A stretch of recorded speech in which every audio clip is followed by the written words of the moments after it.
Кезекті сұраққа жауап. Жылу бола ма дейді, әлде тек әдемілік үшін ба дейді.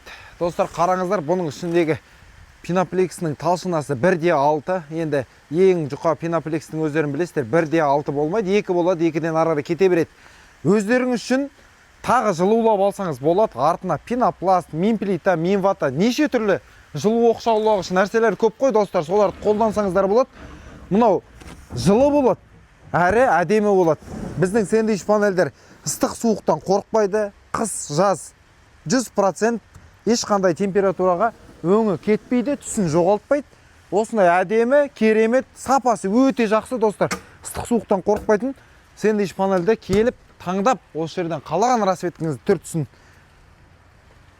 Ең төмен бағамен алып кетіңіздер. Біз Алматы қаласы Рысқұлова Розбакиева көшесіндегі Сауран базарындамыз. 10-шы қатар 168-ші 170-ші складта дәл осы жерде бізде толып тұрған сэндвич панельдерімізді алып үлгеріңіздер. Достар, саны шектеулі қалды.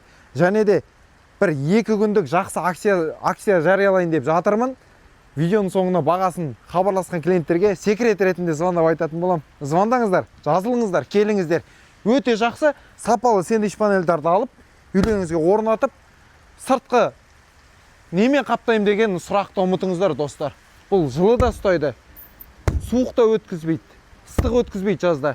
И әдемі болады. Аман сау болыңыздар. Сіздермен бірге болған Елдос. Келесі кездескенше күн жақсы.